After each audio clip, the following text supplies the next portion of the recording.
যখন এক বিশাল অহংকারী দূত একটি উটকে মরুভূমির মধ্য দিয়ে এগিয়ে নিয়ে যাওয়ার চেষ্টা করে, তখন কি হয়?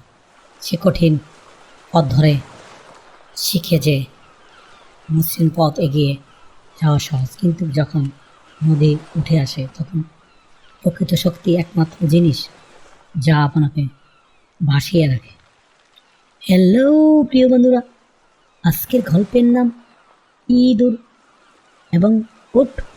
প্রাচীন পারস্যে বিশাল সোনালি মরুভূমিতে, যেখানে ঘুমন্ত দৈত্যের মতো বালিয়ারি গড়িয়ে পড়ত, দিগন্তে মরিচিকা ঝিকিমিকি করছিল, সেখানে মিশমিশ নামে একটি ইঁদুর বাস করত। মিশমিশ একটি ছোট্ট প্রাণী, এমনকি একটু ইঁদুরের জন্য, কিন্তু তার হৃদয় উচ্চাকাঙ্ক্ষা ছিল পরিপূর্ণ। সে নেতৃত্বে যাওয়া এবং গুরুত্বপূর্ণ হওয়া মহৎ সিদ্ধান্ত নেওয়ার পথে স্বপ্ন দেখত। এক প্রচণ্ড গরম বিকেলে ছায়া খুঁজতে খুঁজতে মিশমিশ নিজেকে একটি কাফেলার কাছে আবিষ্কার করল। সেখানে কিছু শুকনো কাটায় তৃপ্তির সাথে খাচ্ছিল। জামাল একটু উচ্চ ও রাজকীয় উট। জামাল ধৈর্যশীল, ভারী বোঝা বহন করতে পারে। তার মালিকের আদেশে সে পালন করতে অভ্যস্ত ছিল। মিশমিশ দীর্ঘক্ষণ ধরে উটটিকে দেখছিল। সাহসী এবং সম্পূর্ণ হাস্যকর একটি ধারণা তার ক্ষুদ্র মনে করতে শুরু করেছিল। যদি আমি এত দুর্দান্ত একটি প্রাণীকে নেতৃত্ব দিতে পারতাম, তাহলে কল্পনা করো আমি কতটা সম্মান। সে কাছে ছুটে গেল, গলা পরিষ্কার করে বলল, শুভ দিন হে পরাক্রমশালী জামাল। সে চিৎকার করে উঠল, যতটা সম্ভব কর্তৃত্বপূর্ণ শোনানোর চেষ্টা করল। জামাল তার চিবানোর থামিয়ে ধীরে ধীরে তার বিশাল এবং শান্ত মাথা ঘুরিয়ে দিল। আর তোমার শুভ দিন হোক ছোট, সে গর্জন করে উঠল। তার কণ্ঠস্বর যেন টিলা দিয়ে পাথর গড়িয়ে পড়ছিল। তুমি কি হারিয়ে গেছ? হারিয়ে গেছে কখনো না। মিশমিশ তার বুক ফুলিয়ে উঠল। আমি মিশমিশ, একজন অভিজ্ঞ পথিক, একজন মহান পথপ্রদর্শক। আমি আমার নেতৃত্বের দেওয়ার আগে কেবল পথগুলো পর্যবেক্ষণ করি। জামাল কেবল চোখ বলিয়ে নিল। সে মরুভূমিতে অনেক প্রাণী দেখছিল, কিন্তু কখনো এমন দূর দেখিনি যে নেতৃত্বে দেওয়ার দাবি করে। ওটার আপাতত নিষ্কতায় উৎসাহিত মিশমিশ বলে চলল, আসলে আমি দেখতে পাচ্ছি তুমি একা ভ্রমণ করছো। সম্ভবত তোমার একজন সত্যিকারের নেতার অভাব আছে। তোমাকে সেরা জলাশয়, সহজ নিরাপদ গিরিপথ, সবচেয়ে ধনী মরুদ্যান দেখানোর জন্য কাউকে দরকার। জামাল যে অভিজ্ঞ ব্যবসায়ীদের সাথে বছর পর বছর ধরে এই মরুভূমিতে ভ্রমণ করেছে, তার কাছে এটি মজা মনে হয়েছিল। আরে তুমি ছোট্ট মিশমিশ এই নেতা হবে? সে জিজ্ঞেস করল। তার উটের ঠোঁটেও হাসি আবার ফুটে উঠল। সত্যি, জামালের বিশাল পায়ের ওপর লাফিয়ে মিশমিশ ঘোষণা করল, শুধু আমার নির্দেশ অনুসরণ করো আর আমি তোমাকে অকাথ্য আশ্চর্যের দিকে পরিচালিত করব। জামাল তার বিশ্রামের দিনে একজন দয়ালু এবং বরং বিরক্ত উটের হিসাবে ক্ষুদ্র প্রাণীটাকে আনন্দ দেওয়ার সিদ্ধান্ত নিল। সে আলতো করে তার পা তুলে মিশমিশকে সাবধানে বালির উপর রাখল। খুব ভালো মান নেতা, সে বলছ খেলছে, সব দেখাও। এবং তাই মিশমিশ তার ছোট্ট লেজ উঁচু করে ধরে নৃত্য দিতে শুরু করল। সে বামে, তারপর ডামে, জামালের পায়ের নিচে ছুটে গেল। মাঝে মাঝে নাটকীয়ভাবে বালি শুকছে থামলো, যেন প্রাচীন মানচিত্রগুলো বোঝার চেষ্টা করছে। জামাল সামান্য মাথা নাড়িয়ে তার পিছনে পিছনে গেল। তার দীর্ঘ পদক্ষেপগুলো সহজে বিশাল দূরত্ব অতিক্রম করেছিল, যদিও সে বেশিরভাগ দিক নির্দেশনার জন্য তার নিজস্ব প্রবৃত্তির উপর নির্ভর করতে হয়। জামাল যখন পান করার জন্য থেমে যেত, মিশমিশ একটি ছোট্ট নুড়ি পাথরে উঠে ঘোষণা করত, একটি শুকনো জলাশয় আমার তীক্ষ্ণ বোধ বুদ্ধি দ্বারা খুঁজে পাওয়া গেছে। যখন তারা দূরে একটি মুরুদ্যান দেখতে পেল, জামাল সযত্নভাবে সেই দিকে এগিয়ে গেল। মিশমিশ বলল, আরেকটি বিজয় আমার নেতৃত্বে আমাদের দানশীলতার দিকে নিয়ে এসেছে। এটা কয়েকদিন ধরে চলতে লাগলো। মিশমিশ ক্রমশ অহংকারী হয়ে উঠল, নিজেকে তার মসৃণ যাত্রার একমাত্র কারণ বলে বিশ্বাস করত। সে তার উজ্জ্বল কৌশল আর অতুলনীয় দুর্দর্শতার সম্পর্কে অভিমান কথা বলত। যখন জামাল কেবল শুনত, তার দয়ালু চোখে এক ঝলক পড়ল। এক সন্ধ্যায় তারা পাহাড়ি বৃষ্টিতে ফুলে ওঠা এক প্রশস্ত এবং দ্রুত প্রবাহিত নদীর কাছে পৌঁছাল। জামাল তীরে থামল। নদীর স্রোত তীব্র ছিল, পারাপারের পথটি ভয়ঙ্কর লাগছিল। মিশমিশ যে কখনো একটি ছোট্ট পুকুরের চেয়েও প্রশস্ত নদী দেখেনি, একেবারেই কিনারায় এসে দাঁড়ালো।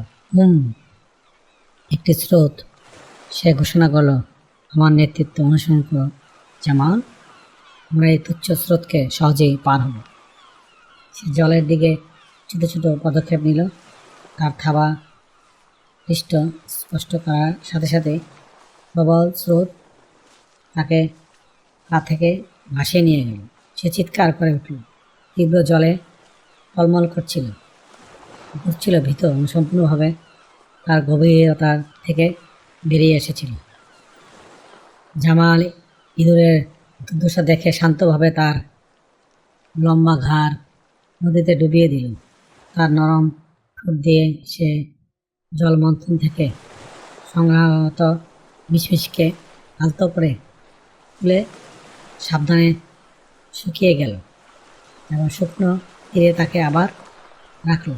মিশমিশ সেখানে শুয়েছিল, ভিজে কাঁপছিল আর বিশাল ভ্রম ভেঙে গিয়েছিল। সে উত্তাল নদীর দিকে তাকালো, তারপর উঁচু অস্থির উঠের দিকে। ধন্যবাদ জামাল, মিশমিশ ফিসফিসিয়ে বলল, তার কণ্ঠস্বর ক্ষুদ্র এবং বিনীত। আমি সত্যি বিশ্রাম করেছিলাম যে আমি তোমাকে নেতৃত্ব দিচ্ছি। আমি জানতাম না যে পৃথিবী এত ক্ষমতা আছে। জামাল পাড়ে হাঁটু গেড়ে বসছিল আর বিশাল মাথাটি ইঁদুরের কাছে। ছোট্ট মিশমিশ সে মৃদু স্বরে বলল, তুমি আমার মতো বিশাল প্রাণীকে যাত্রা নেতৃত্ব দিতে পারো যতক্ষণ না পথটি সহজ, পথটি পরিষ্কার। কিন্তু যখন আসল চ্যালেঞ্জ আসে, তখন ইঁদুর ফুলে ওঠে এবং পাহাড়গুলো উঁচু হয়ে ওঠে, তখন নেতাকে কেবল পথ দেখানোর জন্য নয়, বরং বোঝা বহন করতে সক্ষম হতে হয়। সে থেমে গেল, তারপর সদয়ভাবে বলল, আমি তোমাকে নেতৃত্ব অনুসরণ করেছিলাম যখন আমাদের কোনো মূল্য দিতে হয়নি, কিন্তু সত্যি বলতে আমি সবসময় আমাদের দুজনের পথ দেখিয়েছি, আমার নিরাপত্তা নিশ্চিত করেছিলাম, এমনকি এই পথটি নির্দেশ করা সত্ত্বেও। এই বলে জামাল তার পূর্ণ উচ্চতায় উঠে গেল। সে নদীতে পা রাখল। তার শক্তিশালী পা স্রোতের বিপরীতে ঠেলে দিচ্ছিল।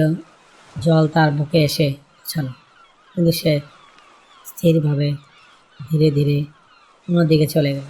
মিশমিশ তীর থেকে দেখল, তার মনে এক গভীর উপলব্ধি জাগল। সে জামালের ধৈর্যকে দুর্বলতা এবং তার নিজের নিরীহ আদর্শকে সত্যিকার নেতৃত্ব ভেবে ভুল করেছিল। জামাল যখন অন্য পারে ছিল, তখন সে ঘুরে পিছনে তাকালো। তুমি কি আসছো ছোট্ট মিশমিশ? সে ডাকল। তার কণ্ঠস্বর নদীর ওপারে বহন করেছিল। মিশমিশ মাথা নাড়ল, তার ছোট্ট চোখ শ্রদ্ধায় ভরে গেল। সে এক টুকরো কাঠের টুকরো খুঁজে পেল, তাতে আহরণ করলো এবং নদীর ওপারে ভেসে গেল, জেনে যে এখন সেখান থেকে সে অনুসরণ করবে শিখবে। তাদের সামনে মরুভূমি প্রসারিত হতে থাকলো, কিন্তু এখন মিশমিশ জানতো যে সত্যিকারের পথ দেখাচ্ছে। সে শিখেছে যে সত্যিকারের নেতৃত্ব আদেশ দেওয়ার বিষয় না, একটি প্রজ্ঞা শক্তি এবং জীবনের আসল চ্যালেঞ্জগুলো মোকাবেলা করার জন্য শান্ত ক্ষমতার দক্ষতা থাকতে হয়। হ্যালো প্রিয় বন্ধুরা, আজকের গল্পটি কেমন লাগলো কমেন্টসের মাধ্যমে নিচে জানিও। আবারও দেখা হবে অন্য কোনো গল্পে। কারো সাহায্য চাইছো? সাবধান, যখন একটি অতি হিংস্রপ্রাণ ব্যাঙ তার পুকুর শাসন করার জন্য একটি বিষাক্ত সাপের সাথে আত্মচেষ্টা করে, তখন সে ভয়ানক সত্যটি আবিষ্কার করে। তোমার শত্রু তোমার বন্ধু নয়, তারা কেবল মূল পথের অপেক্ষা থাকা একজন শিকারী। হ্যালো প্রিয় বন্ধুরা, আজকের গল্পের নাম ব্যাঙ এবং সাপ। জাগ্রস পদ্মমালার উঁচু খাড়া পাহাড়ে, যেখানে বাতাস ঘাসকাটা পাথরের মধ্য দিয়ে গান গায় এবং পৃথিবীর ধুলো আর সোনার মানচিত্রের মতো দেখায়, শাহবাজ বাস করত। সে একজন রাজকীয় বাজ পাখি। তার পালক ছিল রোদে পোড়া গমের রঙের এবং চোখ ছিল পালিশ করা আম্বারের মতো। সে একজন মহান রাজার সেবায় থাকত। প্রতি সন্ধ্যায় রেশম এবং সোনার তৈরি একটি বারান্দায় ফিরে যেত। নিচের উপত্যকায় একটি ভেঙে পড়া নামহীন ধ্বংসস্তূপের গর্তে লুকিয়ে থাকা একটি বৃদ্ধ পেঁচা বাস করত। তার পালক শুকনো শাল এবং ধূসর ছাইয়ের রঙে ছিল। তার চোখ ছিল বনে আটকাতে থাকা দুটো চাঁদের মতো। এক সন্ধ্যায় যখন সূর্য চূড়ায় পিছনে ডুবে গেল, আকাশকে বেগুনি এবং ডালিমের ছায়ায় রং করল, শাহবাজ নিজেকে প্রাসাদ থেকে অনেক দূরে দেখতে পেল। সে একটি দ্রুতগামী ডানাওয়ালা কবুতরকে অনেক দূর থেকে তাড়া করেছিল। একটি ভাঙা পাথরের পিলান পথে ধারে বিশ্রাম নেওয়ার সিদ্ধান্ত নিয়েছে, ঠিক সেই পিলান পথ যা বামের সদর দরজার নিচে ছিল। তুমি তোমার সোনার কাছা থেকে অনেক দূরে, শিকারী। ছায়া থেকে একটা ধুলোময় কণ্ঠস্বর ডাক দিল। শাহবাজ বুক ফুলিয়ে বলল, আমি বন্দি নয়, বৃদ্ধ আত্মা। আমি রাজার প্রিয়। আমি মেঘের চেয়ে উঁচুতে উঠতে চাই, দিগন্তের চেয়ে উপরে থাকতে চাই। আর তুমি কে? এই স্তূপে বসে। বাম ধীরে ধীরে চোখ বুলিয়ে নিল। তার ঘাড় নীরব চিৎকারে ঘুরছিল। আমি এখন এমন জিনিসের সন্ধান করে যা জ্বলে না। তুমি পৃথিবী। Thank you for watching. Please subscribe.